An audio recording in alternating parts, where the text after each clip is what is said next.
Hi Sujith ഒരു സാധാരണ cinema പ്രേമിയുടെ film റിവ്യൂയിലേക്ക് വീണ്ടും സ്വാഗതം. സത്യനന്ദിക്കാട് മോഹൻലാൽ കൂട്ടുകെട്ടിന്റെ ഹൃദയപൂർവ്വം. Story Akhil Sathyan, music Justin Prabhakaran. മോഹൻലാലിൻ്റെ കൂടെ അഭിനയിക്കുന്നത് സംഗീത് പ്രതാപ്, മാളവിക മോഹനൻ, സംഗീത ലാലു ലക്സ്, അങ്ങനെ തുടങ്ങി പലരും. ഇത് ഒരു ടിപ്പിക്കൽ സത്യനന്ദിക്കാട് പടം അല്ലെങ്കിലും ഓൾമോസ്റ്റ് ഒരു സത്യനന്ദിക്കാട് പടം തന്നെയാണ്. ഒരു ടിപ്പിക്കൽ സത്യനന്ദിക്കാട് സീരിയോ ടൈപ്പ് പടം തന്നെയാണെന്ന് പറയാം.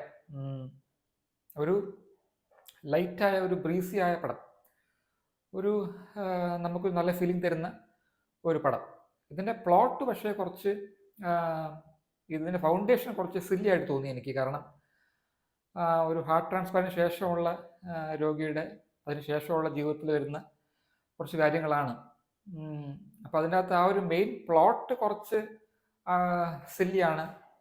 കുറച്ചൊക്കെ ഹരിഷൻസ്, കുറച്ചൊക്കെ മായാമയൂരം, അങ്ങനെ കുറച്ച് തുടങ്ങിയ ചില സംഭവങ്ങൾ ഓർമ്മ വരും. എന്നെ ബഗ് ചെയ്തൊരു സംഭവം എന്ന് വെച്ചാൽ ഈ ജസ്റ്റിൻ പ്രഭാകരൻ്റെ തോന്നുന്നു BGM മ്യൂസിക് അദ്ദേഹത്തിൻ്റെയാണ്. ഇതിൻ്റെ ഇടയ്ക്ക് ആനിമലിൻ്റെ ആണോ മറ്റേ ലംബോർഗിനി സോങ്ങിൻ്റെ ആണോ, ഇടയ്ക്കിടയ്ക്ക് ആനിമൽ സൗണ്ട് ട്രാക്ക് ആണോ ലംബോർഗിനി ആൽബത്തിൻ്റെ ലംബോർഗിനി പാട്ടാണോ, ഇടയ്ക്ക് ആ BGM ഇടയ്ക്കിടയ്ക്ക് ഒരു BGM ഇടയ്ക്കിടയ്ക്ക് കയറി വരുന്നു. അതേപോലെ തോന്നി. എനിക്ക് മാത്രമാണോ തോന്നി, നിങ്ങൾക്കും തോന്നിയോ എങ്കിൽ പറയൂ.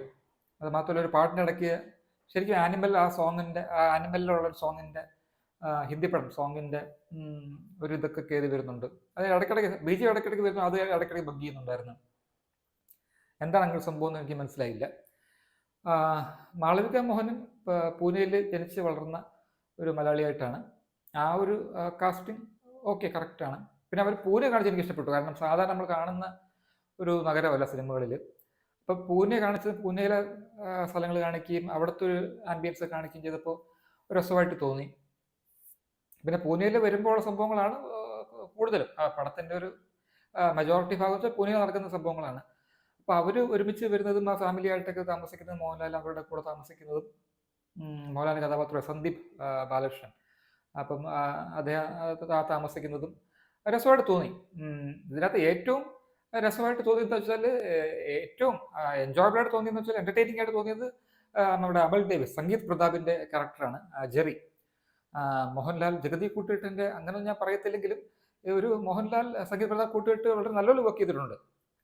ഞാൻ പലപ്പോഴും ആലോചിക്കാറുണ്ട്, ഈ ചെറുപ്പക്കാർ പയ്യന്മാർ ഇവരൊക്കെ വന്നിട്ട് ഇത്രയും സീനിയർ ലെജൻഡറി ആക്ടേഴ്സിന് കൊടുക്കുക അഭിനയിക്കുമ്പോൾ ഇങ്ങനെ ഒരു വാടാ പോടാ രീതിയിൽ അഭിനയിക്കുമ്പോൾ അതെങ്ങനെയാണെന്ന് ഞാൻ ആലോചിച്ചിട്ടുണ്ട്. പക്ഷെ അവർ ഭംഗിയായിട്ട് ഒരു ധൈര്യത്തോടെ സംഗീത് പ്രതാപ് നല്ല ഭംഗിയായിട്ട് ചെയ്തു വെച്ചിട്ടുണ്ട്. ഇതിൽ ചില കഥാപാത്രങ്ങൾ എന്തിനാണെന്ന് ക്ലിയർ ആയില്ല. ഇടയ്ക്കിടയ്ക്ക് പോപ്പപ്പ് ചെയ്ത് വരുന്ന ക്യാരക്ടേഴ്സ് ഉണ്ട്. അതായത് ഒരു ഒളിച്ചോടിപ്പോയി യുവതി, പിന്നെ സിദ്ദിഖിൻ്റെ ക്യാരക്ടർ ആണെങ്കിൽ പോലും, പിന്നെ ഈ മാളവിക മോഹനൻ കെട്ടാനിരുന്നൊരു പയ്യൻ്റെ ആ ക്യാരക്ടർ ആണെങ്കിലും, അതേ കണക്ക് തന്നെ ബേസിലിൻ്റെ ഒരു ക്യാമിയോ ഉണ്ട്. അപ്പോൾ അതൊക്കെ ബേസിലിൻ്റെ ടോട്ടലി അനാവശ്യമായിട്ട് തോന്നി.